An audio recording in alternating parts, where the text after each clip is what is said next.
ಕುಳಿತುಕೊಳ್ಳದೆ ಯೆಹೋವನ ಧರ್ಮಶಾಸ್ತ್ರದಲ್ಲಿ ಆನಂದಪಟ್ಟು ಅದನ್ನೇ ಹಗಲು ಇರುಳು ಅದನ್ನೇ ಹಗಲು ಇರುಳು ಅದನ್ನೇ ಹಗಲು ಇರುಳು ಅದನ್ನೇ ಹಗಲು ಇರುಳು ಅದನ್ನೇ ಹಗಲು ಇರುಳು ಅದನ್ನೇ ಹಗಲು ಇರುಳು ಅದನ್ನೇ ಹಗಲು ಇರುಳು ಹಗಲು ಇರುಳು ಹಗಲು ಇರುಳು ಅದನ್ನೇ ಹಗಲು ಇರುಳು ಅದನ್ನೇ ಹಗಲು ಇರುಳು ಅದನ್ನೇ ಹಗಲು ಇರುಳು ಅದನ್ನೇ ಯಾವಾಗ ಆಲಿಸ್ತೀರ ಹಗಲು ಇರುಳು. ನಾನು ಹೇಳ್ತೇನೆ 24 ಗಂಟೆ ದೇವರ ವಾಕ್ಯ ಕ್ರಿಯೆ ಮಾಡ್ತಾ ಇರತ್ತೆ ನಿಮ್ಮ ಲೈಫ್ ಅಲ್ಲಿ. 24 ಗಂಟೆ ಪವಿತ್ರ ಆತ್ಮರು ನಿಮ್ಮ ಮನೆಯೊಳಗೆ ಸಂಚಾರ ಮಾಡ್ತಾ ಇದ್ದಾರೆ. You are a child of God called by the divine God. ದೇವರ ದೈವಿಕತ್ವದಿಂದ ಕರೆಯಲ್ಪಟ್ಟಿದೆಯಾ? ಕಾರಣ ಆತನ ಪ್ರೀತಿಸುವ ಹಿತಕ್ಕಾಗಿ ಎಲ್ಲವೂ ಅವರ ಅನುಕೂಲಕ್ಕಾಗಿ ಆಗತ್ತೆ. ಇವತ್ತೊಂದು ಕಷ್ಟ ಬರ್ತಾ ಇದೆಯಾ? ಇದು ನಿನ್ನ ಅನುಕೂಲಕ್ಕೆ ಆಗ್ತಾ ಇದೆ. ಇವತ್ತೊಂದು ಶೋಧನೆ ಬರ್ತಾ ಇದೆಯಾ? ನಿನ್ನ ಅನುಕೂಲಕ್ಕೆ ಆಗ್ತಾ ಇದೆ. ಇವತ್ತೊಂದು ಬಂಧನದಲ್ಲಿದೆಯಾ? ನಿನ್ನ ಅನುಕೂಲಕ್ಕೆ ಆಗ್ತಾ ಇದೆ. ಇವತ್ತು ಎಲ್ಲರೂ ನಿನ್ನ ಬೈತಾ ಇದ್ದಾರಾ? ನಿನ್ನ ಅನುಕೂಲಕ್ಕೆ ಆಗತ್ತೆ. ಶೋಧನೆ ಏನ್ ಮಾಡ್ಲಿ ಬದ ಭಯ ಪಡ್ಬೇಡ, ನಿನ್ನ ಅನುಕೂಲಕ್ಕೆ ಆಗ್ತಾ ಇದೆ. ಗಂಡ ತೊಂದರೆ ಕೊಡ್ತಾ ಇದ್ದಾನ, ಭಯ ಪಡ್ಬೇಡ, ನಿನ್ನ ಅನುಕೂಲಕ್ಕೆ ಆಗತ್ತೆ. ಒಂದಿನ ಬರುತ್ತೆ ಗಂಡನೇ ಪಾಸ್ಟ್ ಆಗ್ತಾನೆ, ಗಂಡನ ಒಬ್ಬ ಎವಾಂಜಲಿಸ್ಟ್ ಆಗ್ತಾನೆ. ಅದೇ ಗಂಡನಿಗೆ ನೀನು ಹೋಗಿ ಪ್ರಾರ್ಥನೆ ಮಾಡುವಂತ ಮಹಿಳೆ ಆಗಿ ಮಾರ್ಪಡಿಸ್ತೀಯ.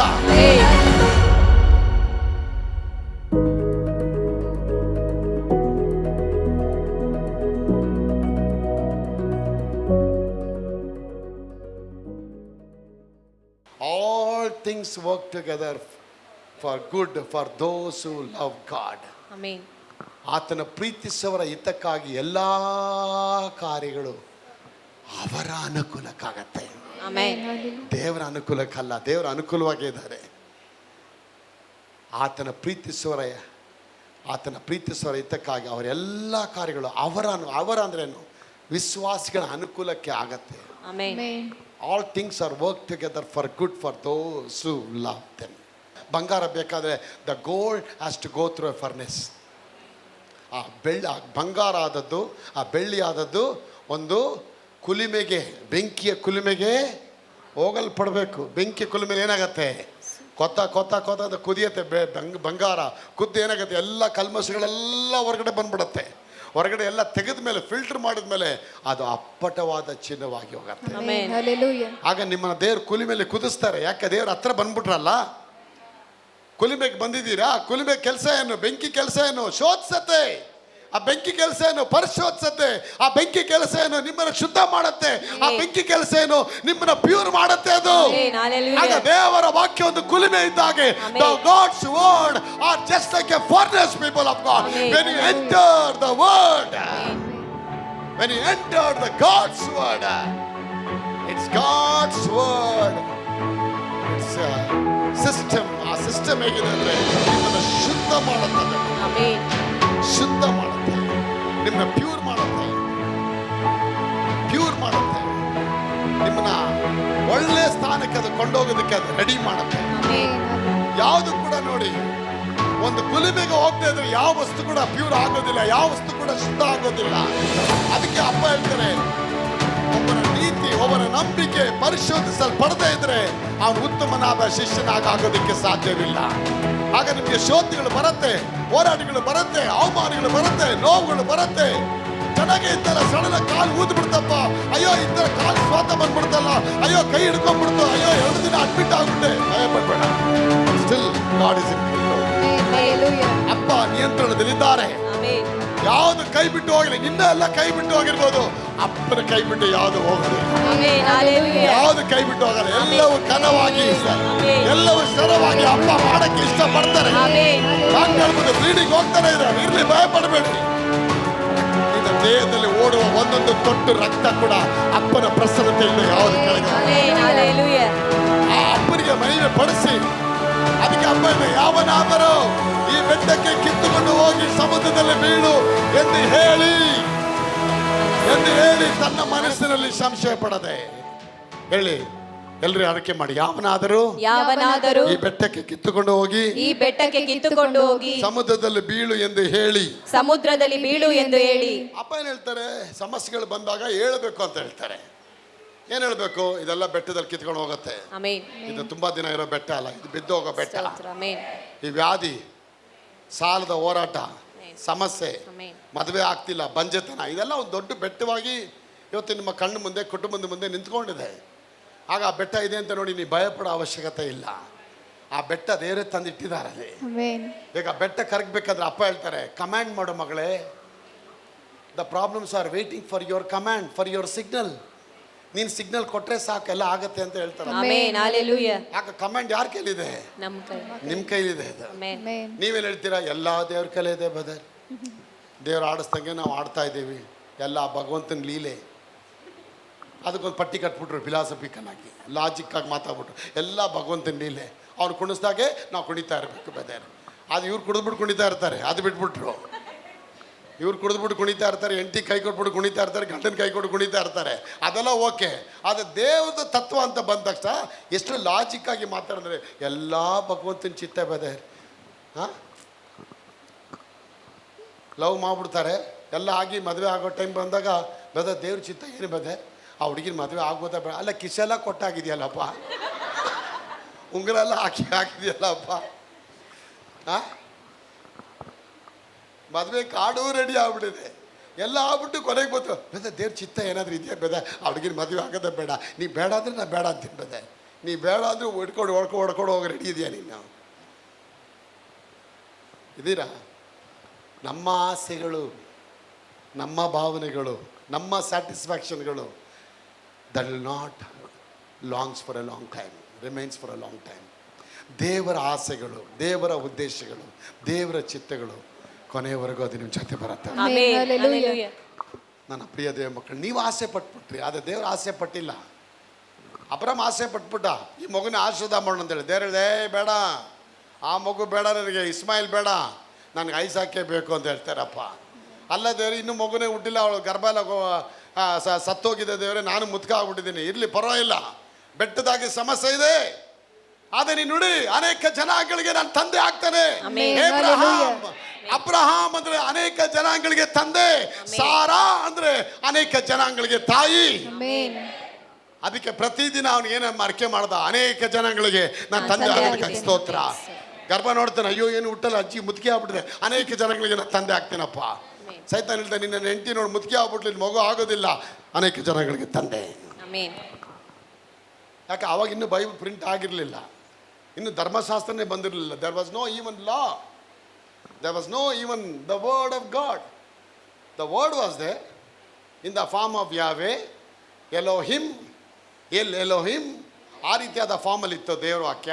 ಆದರೆ ಇನ್ನೂ ಸ್ಕ್ರಿಪ್ಚರ್ ಆಗಿ ಬಂದಿರಲಿಲ್ಲ ಅಬ್ರಾಹ್ಮನ ಕೈಗೆ. Still there was no law, ಇನ್ನು ಮೋಸೆ ಕೂಡ ಹುಟ್ಟಿರಲಿಲ್ಲ.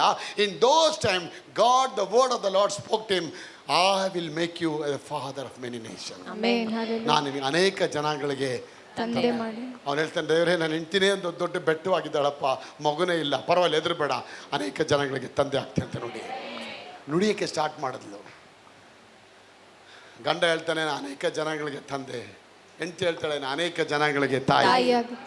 ಹೆಸರೇ ಚೇಂಜ್ ಮಾಡ್ತಾರೆ ದೇವರವ್ರಿಗೆ. ಸೊ ಅವ್ರು ಗುಡ್ ಮಾರ್ನಿಂಗ್ ಅಬ್ರಹಾಂ ಅಂತ ಅಂದರೆ ಹೆಂಗಿರುತ್ತೆ? ಗುಡ್ ಮಾರ್ನಿಂಗ್ ಅಬ್ರಹಾಂ ಅಂದರೆ ಅನೇಕ ಜನಾಂಗಗಳ ತಂದೆ, ಗುಡ್ ಮಾರ್ನಿಂಗ್. ಅನೇಕ ಜನಗಳ ತಂದೆ, ಇಡ್ಲಿ ಕಾಫಿ ಆಯ್ತಾ? ಅನೇಕ ಜನಗಳ ತಂದೆ, ಗುಡ್ ಮಾರ್ನಿಂಗ್, ವಾಕಿಂಗ್ ಹೋಗ್ತಾ ಇದೆಯಾ? ನೋಡಿ, ಆ ಕೇಳಿ ಕೇಳಿ ಕೇಳಿ ನನಗೆ ವಿಶ್ವಾಸ ಬಂದ್ಬಿಡುತ್ತೆ ನೋಡಿ ಅವನಿಗೆ. ಅನೇಕ ಜನಾಂಗಗಳ ತಂದೆ, ಯಾರೋ ಬಂದಿದ್ದಾರೆ, ಕರೀತಾ ಇದ್ದಾರೆ, ಸಾರಾ ಬಂದು ಕರೀತಾಳೆ. ಅಬ್ರಾಹಂ ಅಂದ್ರೆ ಏನರ್ಥ? ಅನೇಕ ಜನಾಂಗಗಳಿಗೆ ತಂದೆ. ನೀನು ಕುರುಡ ಅಲ್ಲ, ನೀನೊಬ್ಬ ಬಂಜೆ ಅಲ್ಲ, ಅನೇಕ ಜನಗಳ ತಾಯಿ. ಯಾರೋ ಜನ ನೀನು ಹುಡ್ಕೊಂಡ್ ಬಂದಿದ್ದಾರೆ, ದೇವರಿಗೆ ಸ್ತೋತ್ರ. ಯಾಕೆ? ಆ ತಾಯಿ ಇನ್ನು ಬಂಜೆ ಅಲ್ಲ, ಅವಳು ತಾಯಿ ಆಗ್ತಾಳೆ, ಮೂಲ ತಾಯಿ ಆಗ್ತಾಳೆ. ಆಗ ದೇವ್ರೇನು ಮಾಡ್ತಾರೆ? ಪ್ರತಿಯೊಂದು ಕಾರ್ಯ ಕೂಡ ಉಮಾವ್ರೆ ನಿಮ್ಮ ಬಾಯಲ್ಲಿ ಹೇಳಿಸ್ತಾರೆ, ಅದನ್ನು ಹೇಳಿಸ್ತಾರೆ. ಅದು ಹೇಳಕ್ಕೆ ನೀವು ರೆಡಿ ಆಗಬೇಕು. ವಿಶ್ವಾಸಿ ಅಂದ್ರೇನು? ನೀವು ನುಡಿಯೋದಕ್ಕೆ ಆರಂಭ ಆಗಬೇಕು. ನೀವೇನು ಮಾಡ್ತೀರಾ? ನೀವು ನುಡಿಯೋದಿಲ್ಲ. ನನ್ನ ಟೈಮ್ ಸರಿ ಇಲ್ಲ, ನನ್ನ ಕೆಲಸ ಕಳ್ಕೊಂಡ್ಬಿಟ್ಟೆ, ಫೇಲ್ ಆಗಿಬಿಟ್ಟೆ, ನನ್ನ ಗಂಡ ಸರಿ ಇಲ್ಲ, ಮನೆ ಕಟ್ಟೋಕ್ಕಾಗ್ತಾ ಇಲ್ಲ, ನಾನು ಎಲ್ಲೋ ಬಿಟ್ಟು ಹೋಗ್ತೇನೆ, ಮನೆ ಬಿಟ್ಟು ಹೋಗ್ತೇನೆ, ಈ ರೀತಿಯಾದ ತಪ್ಪಾದ ಮಾತುಗಳನ್ನು ಅವನೇನು ಮಾಡ್ಬಿಡ್ತಾನೆ, ನಿಮ್ಮ ಲೈಫಲ್ಲಿ ಆಡಿಸ್ಬಿಡ್ತಾನೆ. ಅದಕ್ಕೆ ಅಪ್ಪ ಹೇಳ್ತಾರೆ, ದೇವರಲ್ಲಿ ನಿಮಗೆ ನಂಬಿಕೆ ಇರಲಿ, ನಿಮಗೆ ಸತ್ಯವಾಗಿ ಹೇಳುತ್ತೇನೆ, ಯಾವನಾದ್ರೂ ಬೆಟ್ಟಕ್ಕೆ ಕಿತ್ತುಕೊಂಡು ಹೇಳಿ, ಯಾವನಾದರೂ ಇಟ್ಸ್ ಎ ಯೂನಿವರ್ಸಲ್ ಟರ್ಮ್. ಯಾರು ಬೇಕಾದರೂ ಹೇಳ್ಬೋದು ದೇವ್ರ ವಾಕ್ಯನ. ಅವನು ಕಳ್ಳನೇ ಆಗಿರ್ಬೋದು, ಅವನೊಬ್ಬ ದುಷ್ಟನೇ ಆಗಿರ್ಬೋದು, ಒಬ್ಬ ನೀತಿವಂತನಾಗಿರ್ಬೋದು, ಕೈ ಬಿಡಲ್ಪಟ್ಟವನಾಗಿರ್ಬೋದು, ಸೆರೆಮನೆಯಲ್ಲಿರ್ಬೋದು, ವ್ಯಾಧಿಲಿರ್ಬೋದು. ಕರ್ತನ ಹೇಳ್ತಾರೆ, ನಿನ್ನ ಸಮಸ್ಯೆಗಳು ಯಾವುದೇ ಇದ್ರೂ ಕೂಡ ಅಪ್ಪ ಹೇಳ್ತಾರೆ, ಈ ಬೆಟ್ಟಕ್ಕೆ ಕಿತ್ತುಕೊಂಡು ಹೋಗಿ ಸಮುದ್ರದಲ್ಲಿ ಬೀಳು ಎಂದು ಹೇಳಿ ತನ್ನ ಮನಸ್ಸಿನಲ್ಲಿ ಸಂಶಯ ಪಡದೆ ಫಸ್ಟ್ ಹೇಳಿದ್ರಾ? ಹೇಳ್ಬೇಕು, ನಿಮ್ಮ ಸಮಸ್ಯೆ ದೊಡ್ಡದಾಗಿದೆ, ಡೈಲಿ ಹೇಳ್ಬೇಕು, ಅಪ್ಪ ಈ ಸಮಸ್ಯೆಯಿಂದ ಹೊರಗಡೆ ಬರೋದಕ್ಕಾಗಿ ಸ್ತೋತ್ರಪ್ಪ. ಈ ಎಲ್ಲ ಈ ಫೀಬಿ ಭಯದ ಆತ್ಮಗಳಿಂದ ಹೊರಗಡೆ ಬರೋದಕ್ಕೆ ಸ್ತೋತ್ರಪ್ಪ. ಈ ವ್ಯಾಧಿಗಳಿಂದ ಹೊರಗಡೆ ಬರೋದಕ್ಕೆ ಸ್ತೋತ್ರಪ್ಪ. ಈ ಸಾಲದಿಂದ ಹೊರಗಡೆ ಬರೋದಕ್ಕೆ ಸ್ತೋತ್ರಪ್ಪ. ಈ ಬಂಧನದಿಂದ ಹೊರಗಡೆ ಬರೋದಕ್ಕೆ ಸ್ತೋತ್ರಪ್ಪ. ಈ ಶಾಪುಗಳಿಂದ ಹೊರಗಡೆ ಬರೋದಕ್ಕೆ ಸ್ತೋತ್ರಪ್ಪ. ಈ ಎಲ್ಲ ಕಚ್ಚಾಟ ಜಗಳಗಳಿಂದ ಹೊರಗಡೆ ಬರೋದಕ್ಕೆ ಸ್ತೋತ್ರಪ್ಪ. ಎಲ್ಲ ಹೊಲಸು, ಕೆಟ್ಟ ಮಾತು, ಕುಚೋದ್ಯ ಮಾತುಗಳು ಇವೆಲ್ಲವನ್ನ ಬಿಟ್ಟು ಹೋಗೋದಕ್ಕಾಗಿ ಸ್ತೋತ್ರ. ನೀನು ಅದನ್ನು ನುಡಿಬೇಕು. You are a child of God, called by the divine God. ದೇವರ ದೈವಿಕತ್ವದಿಂದ ಕರೆಯಲ್ಪಟ್ಟಿದೆಯಾ? ಕಾರಣ ಆತನ ಪ್ರೀತಿಸುವ ಇದಕ್ಕಾಗಿ ಎಲ್ಲವೂ ಅವರ ಅನುಕೂಲಕ್ಕಾಗಿ ಆಗತ್ತೆ. ಇವತ್ತೊಂದು ಕಷ್ಟ ಬರ್ತಾ ಇದೆಯಾ? ಇದು ನಿನ್ನ ಅನುಕೂಲಕ್ಕೆ ಆಗ್ತಾ ಇದೆ. ಇವತ್ತೊಂದು ಶೋಧನೆ ಬರ್ತಾ ಇದೆಯಾ? ನಿನ್ನ ಅನುಕೂಲಕ್ಕೆ ಆಗ್ತಾ ಇದೆ. ಇವತ್ತೊಂದು ಬಂಧನದಲ್ಲಿದೆಯಾ? ನಿನ್ನ ಅನುಕೂಲಕ್ಕೆ ಆಗ್ತಾ ಇದೆ. ಇವತ್ತು ಎಲ್ಲರೂ ನಿನ್ನ ಬೈತಾ ಇದ್ದಾರಾ? ನಿನ್ನ ಅನುಕೂಲಕ್ಕೆ ಆಗತ್ತೆ. ಶೋಧನೆ ಏನು ಮಾಡ್ಲಿ ಬೇಡ, ಭಯ ಪಡ್ಬೇಡ, ನಿನ್ನ ಅನುಕೂಲಕ್ಕೆ ಆಗ್ತಾ ಇದೆ. ನನ್ನ ತೊಂದರೆ ಕೊಡ್ತಾ ಇದ್ದಾನ, ಭಯ ಪಡ್ಬೇಡ, ನಿನ್ನ ಅನುಕೂಲಕ್ಕೆ ಆಗತ್ತೆ. ಒಂದಿನ ಬರುತ್ತೆ, ಗಂಡನೇ ಪಾಸ್ಟ್ ಆಗ್ತಾನೆ, ಗಂಡನ ಒಬ್ಬ ಎವಾಂಜಲಿಸ್ಟ್ ಆಗ್ತಾನೆ. ಅದೇ ಗಂಡನಿಗೆ ನೀನು ಹೋಗಿ ಪ್ರಾರ್ಥನೆ ಮಾಡುವಂತ ಮಹಿಳೆಯಾಗಿ ಮಾರ್ಪಡಿಸ್ತೀಯ. ಅಪ್ಪ ಹೇಳ್ತಾರೆ, ನುಡಿಯೋದನ್ನ ನೀ ಕಲಿಬೇಕು. ಯಾವಾಗ ನೀನು ನುಡಿತೀರಾ ಸಮುದ್ರದ ಹೋಗಿ, ಆಗ ಬೇರೆ ಹೇಳ್ತಾರೆ, ಹೇಳಿ ಹೇಳಿದ್ದು ಹೇಳಿದಂತೆಯೇ. ಮೂರು ಅಂಶಗಳಿದೆ, ಹೇಳಿದ್ದು ಹೇಳಿದಂತೆಯೇ. ಕರೆಕ್ಟ್ ಆಗಿ ಹೇಳಿದ್ದು ಹೇಳಿದಂತೆಯೇ. ಏನ್ ಹೇಳ್ಬಿಟ್ರಿ ನೀವು? ಈ ಬೆಟ್ಟ ಕಿತ್ಕೊಂಡು ಹೋಗಿ ಬೀಳು ಎಂದು ಹೇಳಿ, ನೆಕ್ಸ್ಟ್ ತನ್ನ ಮನಸ್ಸಲ್ಲಿ ಸಂಶಯ ಪಡೆದೆ ತಾನು ಹೇಳಿದ್ದು. ಬಾಯಿಂದ ನುಡಿದು ಬಿಟ್ರಿ, ಬಾಯಿಂದ ನುಡಿದ ಮೇಲೆ ಈಗ ಅದಕ್ಕೆ ನೀವು ವೆಯ್ಟ್ ಮಾಡಬೇಕು. ಆ ವೆಯ್ಟ್ ಮಾಡುವಂಥ ಸಮಯನೇ ನೀವು ಹೇಳಿದ್ದಂಥ ಸ್ಟೇಟ್ಮೆಂಟ್. ಅದು ನಿಮ್ಮ ಮನಸ್ಸೊಳಗೆ ಇರಬೇಕು. ಅದು ನಿಮ್ಮ ಮನಸ್ಸೊಳಗೆ ಆಯ್ತವಾಗಿರಬೇಕು.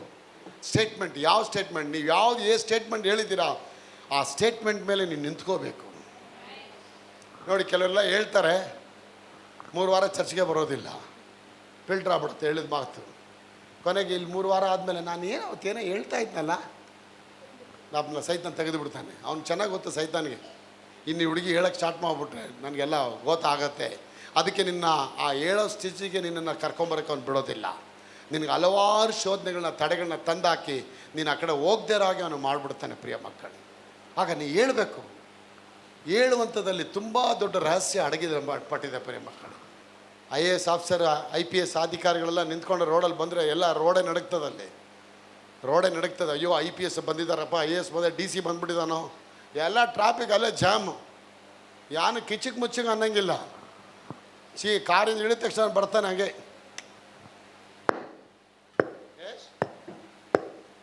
ಪಾಪ ಬೈಲಿ ನಿಂತ್ಕೊ, ನಿಲ್ಲೇಬೇಕು ಮುಚ್ಕೊಂಡು. ಅವನು ನಾನು ಚಿಕ್ಕಪ್ಪನ ಮಗ ಅಲ್ವಾ ನೀನು, ಬಾಯಿ ಮೇಲೆ ಅದು ಮನೇಲಿ ಹಿಡ್ಕೊ, ಇಲ್ಲಿ ಬಾಯಿ ಮುಚ್ಕೊಂಡು ಅಂತ ನಾನು. ಯಾಕಂದರೆ ಇಲ್ಲಿ ರ್ಯಾಂಕ್ ಇದೆ ಅವನಿಗೆ.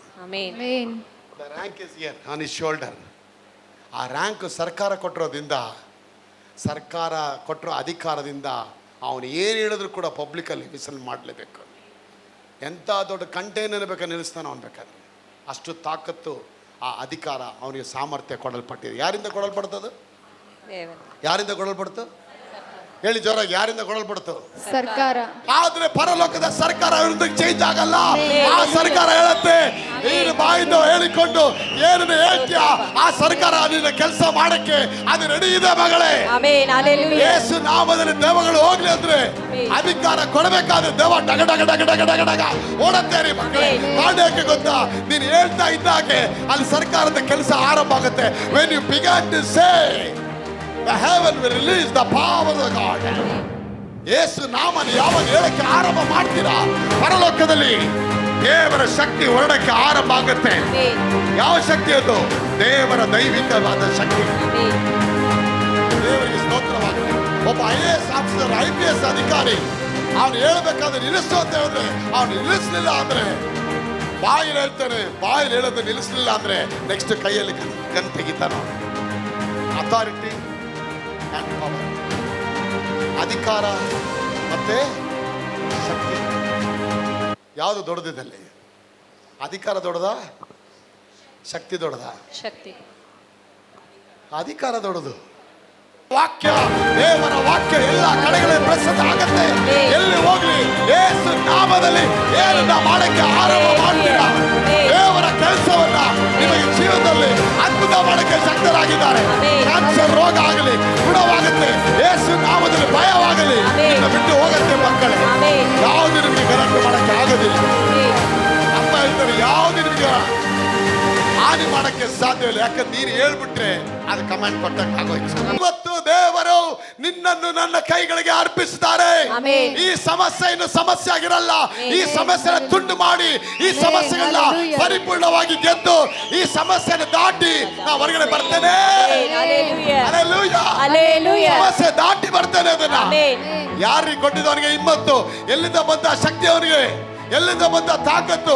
ಹೊಸ ಹುಡುಗರಿಗೆ ಭಕ್ತನ ಅನ್ಯ ಭಾಷೆ ಮಾತಾಡ್ತಿದ್ದ, ಪೆಂತೆಕೋಸ್ತ ಚರ್ಚಲ್ಲಿ ಹೋಗಿದ್ದ ಅವನು, ಇಲ್ಲ ಅಸೆಂಬ್ಲೀಸ್ ಆಫ್ ಗಾಡ್ ಚರ್ಚಲ್ಲಿ ಅವನು ಭಾಷಣ ಆಗಿದ್ದ. ಪ್ರಿಯ ಮಕ್ಕಳೇ, ಒಬ್ಬ ದನ ಕಾಯನು, ಒಬ್ಬ ಕುರಿ ಕಾಯುವಂತ ಒಬ್ಬ ಸಾಧಾರಣವಾದ ಒಬ್ಬ ಹುಡುಗನಿಗೆ ಇಷ್ಟು ತಾಕತ್ತು ಸಾಮರ್ಥ್ಯ ಎಲ್ಲಿಂದ ಬಂತ ಅಂದ್ರೆ ಡೇವಿಡರೇ ಅಪ್ಪನ ಕೊಟ್ಟಂತ ದೇವರ ವಾಕ್ಯದ ಆ ಅಭಿಷೇಕ ಅವನ ಒಳಗೆ ತಂದ ಅಭಿಷೇಕ. ಏನ್ ಅಭಿಷೇಕ? ಅವನು ಹೇಳ್ತಾನೆ, ಯೆಹೋವನೇ ನಿನಗೆ ವಿರೋಧವಾಗಿ ನಾನು ಪಾಪ ಮಾಡದಂತೆ ನಿನ್ನ ವಾಕ್ಯಗಳನ್ನ ನನ್ನ ಹೃದಯದಲ್ಲಿ ಅಡಗಿಸಿ ಇಟ್ಟುಕೊಂಡಿದ್ದೇನೆ. ಸಾಮ್ 119:7-11 ಕೀರ್ತನೆ 119 ವಾಕ್ಯ 11 ಓದಿ ದೇವರಿಗೆ ಸ್ತೋತ್ರವಾಗಲಿ. ನಿನಗೆ ವಿರೋಧವಾಗಿ ಪಾಪ ಮಾಡದಂತೆ ಏನ್ ಇಟ್ಕೊಂಡಿದ್ದೀನಿ ಅಂತಾನೆ, ನಿನ್ನ ನುಡಿಗಳನ್ನು, ನಿನ್ನ ವಾಕ್ಯಗಳನ್ನ ನನ್ನ ಹೃದಯದಲ್ಲಿ ಇಟ್ಟುಕೊಂಡಿದ್ದೆ. ಕುಳಿತುಕೊಳ್ಳದೆ ಯೆಹೋವನ ಧರ್ಮಶಾಸ್ತ್ರ ಆನಂದಪಟ್ಟು ಅದನ್ನೇ ಹಗಲು ಇರುಳು, ಅದನ್ನೇ ಹಗಲು ಇರುಳು, ಅದನ್ನೇ ಹಗಲು ಇರುಳು, ಅದನ್ನೇ ಹಗಲು ಇರುಳು, ಅದನ್ನೇ ಹಗಲು ಇರುಳು, ಅದನ್ನೇ ಹಗಲು ಇರುಳು, ಅದನ್ನೇ ಹಗಲು ಇರುಳು, ಹಗಲು ಇರುಳು, ಹಗಲು ಇರುಳು, ಅದನ್ನೇ ಹಗಲು ಇರುಳು, ಅದನ್ನೇ ಹಗಲು ಇರುಳು, ಅದನ್ನೇ ಹಗಲು ಇರುಳು. ಅದನ್ನೇ ಯಾವಾಗ ಆಲಿಸ್ತೀರ ಹಗಲು ಇರುಳು. ನಾನು ಹೇಳ್ತೇನೆ, 24 ಗಂಟೆ ದೇವರ ವಾಕ್ಯ ಕ್ರಿಯೆ ಮಾಡ್ತಾ ಇರತ್ತೆ ನಿಮ್ಮ ಲೈಫಲ್ಲಿ. 24 ಗಂಟೆ ಪವಿತ್ರ ಆತ್ಮರು ನಿಮ್ಮ ಮನೆಯೊಳಗೆ ಸಂಚಾರ ಮಾಡ್ತಾ ಇದ್ದಾರೆ.